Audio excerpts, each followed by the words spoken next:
本最害怕的事情发生了，中国大陆一手紧掐钨，一手又紧掐稀土，拉住这个日本的咽喉哦。尤其是针对于高阶的制造产业，恐怕遭受的是断血式的打击。日本的制造业强国神话正在崩塌。观众朋友，欢迎在留言区跟我们一起做互动。如果您认为接下来中国大陆针对钨还有稀土能够掐住日本的非常重要的制造业，甚至是科技军工命脉，留言写1。如果您认为现在影响力还在逐渐的发酵当中而已，可以留言写2，跟我们一起做更多的互动。好，我们今天要来关心到的是，继收紧对稀土之后，日本今年大动作的就是针对于日本祭出更具杀伤力的钨武器的一个限制。好，时间就是从今年的1月份开始，北京开始实施的管制，掐住日本的这个命门的，包括了它的碳化钨，还有高纯钨粉跟6氟化钨等等，都对日本的出口是直接降为0，这个影响性是非常高的。因为呢，这个好几个月下来都是直接降为0的一个出口，重挫的是日本的高阶制造的核心命脉，首当其冲的，等一下我们就会来看到是日本的半导体产业。根据了解，这样子的一个限制比稀土管制还要致命，达到100倍。来看到具体的细节，包括了日本的2家非常大家的这个是材料的隐形巨头，关东这一家关东电化工业，还有另外一家呢，这个是中央硝子，他们已经宣布了，从下半年开始会全面的停产，并且告诉了。包括了台积电、三星跟 SK 海力士都没有办法再提供他们产品了。接下来，他们这几家的企业会不会因此产能也因此受到影响，还要持续的做关注。另外来看到是日本的老牌刀巨头巨擘，这一家是富士精工，也宣布了说它有大量的订单。因为没有钨哦，所以导致停滞、交付也延迟，深陷在亏损当中的深渊。本财年的一个利润预估暴跌幅度高达88%哦，直接陷入亏损当中。再来看到的是这一家住友电工了。住友电工社长坦承，在中国的禁令之下，它的多条产线同样的也是面临停摆的。那么包括了住友电工，还有30材料，他们也说呢，因应中国大陆的限制，所以他们的部分产品在钨上面最高调涨幅度高达60%，依旧无法缓解它的供应链的危机。到底中国大陆掌握多少的钨呢？我们来看到，在全球的产品钨制品的产能高达80%以上都是由大陆所掌握的。而日本大约80%也都是依赖中国的进口，尤其我们要看到有一些依赖度更是高达100%，包括这种晶片级的6氟化钨，还有这种军工级的高纯钨粉，是100%都是依赖中国的。即使说它可以其实呢跟这个越南买，或者是跟拉美国家买，但是呢它不论是在纯度或者是精炼的工艺上面，它的规模等等都还是无法跟上大陆的进度，也无法满足日本的这些高阶需求，不管是在日本的高阶机床、晶片跟军工产业的需求上。所以呢，中国对日本的这种限制，对日本的产业界到底冲击有多大？大使怎么看？冲击非常大，因为这个就是有关这个6氟化钨哈，它是这个所谓的芯片生产上最重要的一个怎么样涂料。也就是俗称的光刻胶啦。那日本在这方面本来就是技术领先，它占全世界这一类这些这个所谓光刻胶的供应量在20%以上，20%以上，所以这个会影响到下游的产业。那么就是说这个三星电子啊，它是做这个所谓的逻辑晶片，还有海力士是做记忆晶片 HBM 那还有我们台积电。都运用到这些重要的这个涂料，那可能都会因为日本方面没有办法出货，而且他已经公开宣布7月停产了，造不出来了，那就变成这个会影响一系列产业链。所以关于就这一点，美国出面替日本求情，跟中国大陆讲说，我们基于全球产业链的考量，希望你中国网开一面可以开放这些稀土到日本去，那美国正式出面替日本求情。中国大陆外交部发言人说，他说我们对日本的稀土供应停止供应是因为我们要抑制日本军国主义的复苏，以及日本想要永和的企图，当场拒绝。所以呢，这只是这个钨的影响，这些公司都跟这个钨有关系嘛，对不对？你知道钨的物理特性，它是耐高温的，它在熔点是在3200多度。对。然后呢，它物理特性我记得没错的话，它很奇怪，人家是热胀冷缩，它是热缩冷胀。所以呢，就变成你的那个炮管啊，你那个需要耐高温的东西哈，你一定要有钨在里面。你没有钨的话，你连什么高射炮火箭啊，在那个高温之下它就融了。那有钨在里面就不会融，也不会变形。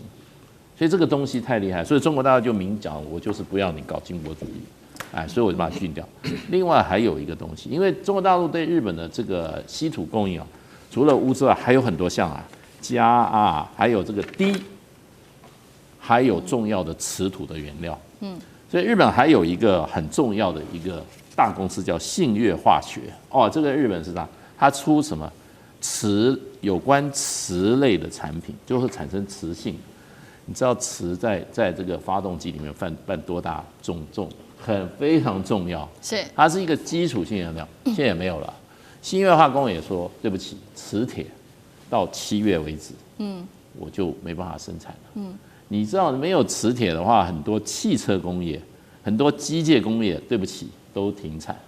所以日本现在是急得不得了啊！怎么讲呢？他的外长特别跑到蒙古去了一趟，说我们要跟蒙古合作开这个稀土。然后在今年2月6号，日本政府正式宣布，我们在南鸟岛附近水域的6000公尺深的海桥上面，发现什么呢？发现存储量全世界第3的叫什么？稀土泥浆，还不是矿啊，泥浆。哇！我觉得日本人，我不晓得日本人会吹牛，不过我觉得这已经变成有点吹牛了。是。你在泥浆也变成一大重大发现，对不起，人家这3家工厂今年7月开始要倒了。你看泥浆等到哪一天？日本说，我明年2月开始要去研究开采的可行性。那你不是就等于说，这个人快饿死了，说，哎呀，我到我家仓库里面找到了一粒种子，一袋麦子的种子，我立刻就去看是不是还可以种得活，我要准备开始下种子了。人家说对不起，我还有3小时，我就告别人世了，对不对？所以现在这个日本这个是一个很严重的问题。那比较麻烦的就是说，尤其它的那个光刻胶会不会对我们台湾产生影响？我是觉得我们应该早点评估一下。好，我们现在是看到这个初步这个日本从被受到这个钨的限制，从今年的1月份开始就没有这个钨。那其实呢，中国大陆的限制不只是钨而已。今天我们还会看到的是包括了另外一个就是稀土，尤其呢这个稀土的重元素，也就是刚刚大使其实帮我们提到，包括了镝还有锗，依赖度呢日本的方面依赖中国最高幅度高达100%。重点来了，他们这个稀土的库存现在也只剩下半年而已，现在到底来不来得及跟得上？尤其是这些产业界的重挫，有哪一些？我们看到供应链的危机，包括从去年底开始，我们就已经讲过了。这个丰田几家大厂、汽车大厂出现了问题，丰田旗下14条的生产线都因为稀土断供被迫停工。再来就是本田了，它的铃鹿工厂出现生产中断。那么日本汽车协会也估计，这个汽车产量至少减少80万辆，经济损失高达2.5兆日元。其他包括了会受到影响的，还包括了电装、爱信、东海理化还有双业产业都恐怕会受到这个车厂的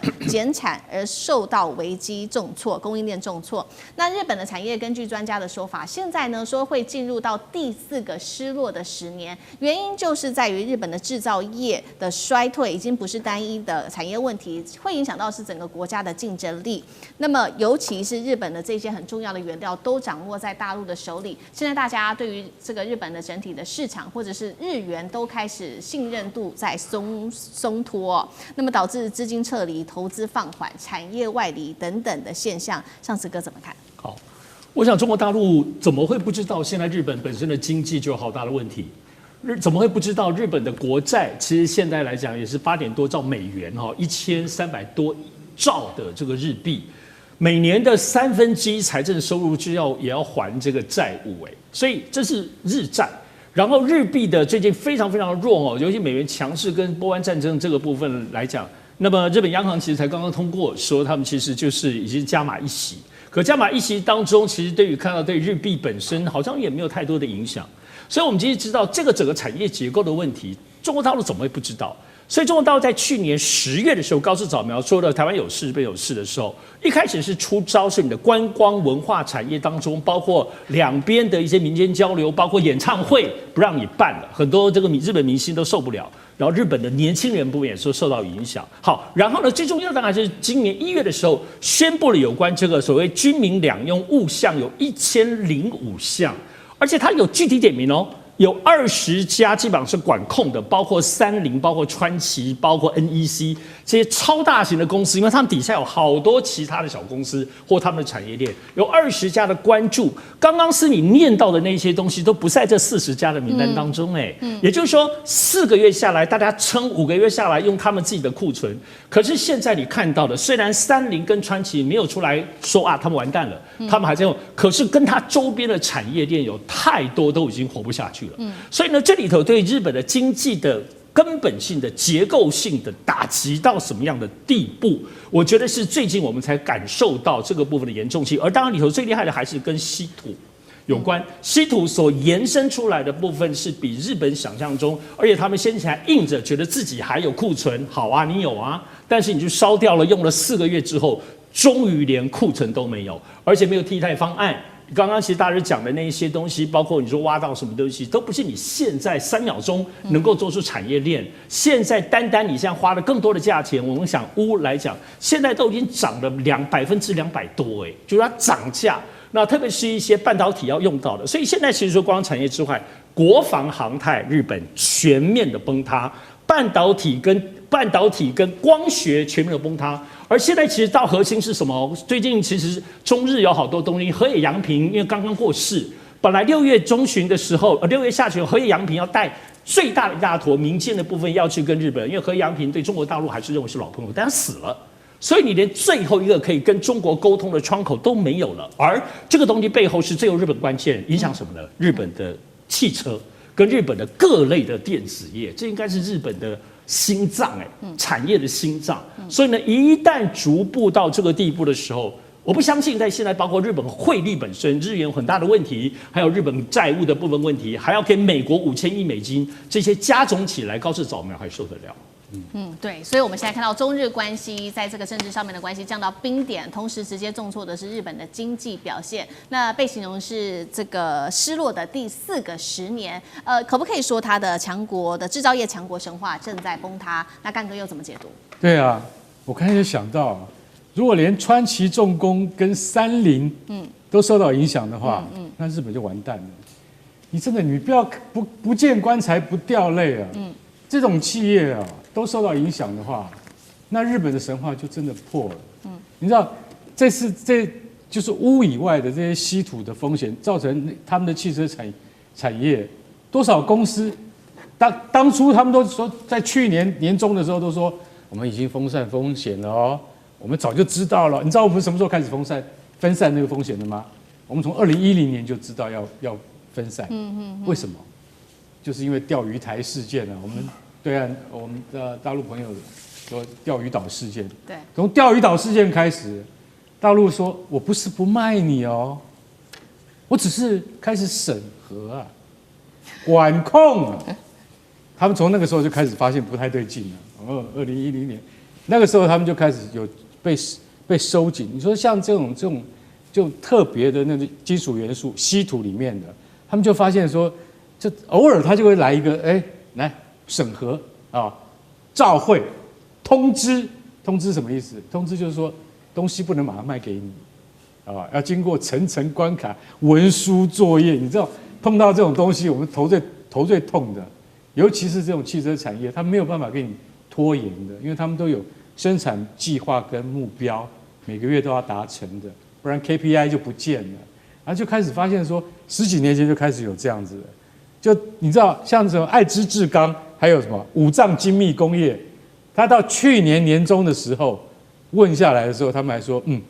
我们有特别的库存。结果等到去年底的时候，就发现快完蛋了，赶快想办法突破。就要看像刚刚大使讲的，没有啊，我没有不卖你啊，对不对？请美国来也没有用，为什么？我们就是审核嘛。老实讲一句，我们担心你的军国主义嘛，对不对？好，去年底发生什么事情，大家都记得。12月的时候，我们伟大的爱之那个高市那个首相，他终于又自己去踩那个地雷，叫什么？叫台湾有事论。所以从去年底，大陆就下定决心了，不管是这个六氟化钨啊，还有特别稀有的稀土的元素都禁止。不过这些东西在很多你说高阶的晶片里面，它是不能不用的。我怎么能够不用呢？我不用的话，我跟你讲，我们日本企业的优势跟它的特性完全没有了。所以日本也，你知道他跑去问谁？你知道，他除了要在格陵兰去采稀土矿之外，他跑去澳洲问钨矿啊，还跑去说，哎，说不定那个南韩那个有没有一个叫做桑东钨矿啊，是不是可以重启？桑东钨矿你知道停产多久了吗？30年了，停产30年，你要重新再来过，要什么时候来过？最重要的跟稀土一样，钨矿在大陆的独占的提炼能力、精炼能力，全世界找不到。所以在这个情况底下，你看看日本企业，你说不是只有说啊，我们今天就是说关东电话跟中央硝子2家全球占有20%市场的公司面临什么？现在只是讲停产到倒闭之间只有一线之隔而已。你说不定下个月就听到说中央硝子倒闭了，倒闭的话要怎么办呢？那所以我认为，这个科技业的这个世界秩序重新在重整、在调配之中。也就是说，你有技术没有用，你要有源头。中国就是有源头。以前我们一直认为说，有了稀土、万事通，现在连这种稀有金属，连大陆中国都是独家的占有，就晓得说，我认为不是只有光美国。连日本本身都要好好去思考一下，你怎么样在地缘政治上面一定要跟中国妥协，那才是正办嘛。好，谢谢干哥。那我们休息一下，马上回来。地缘政治、美中之争、战略价值、强权崛起、小国生存，现在与未来洞悉事件走向，掌握世界脉动，全球观点尽在环球大。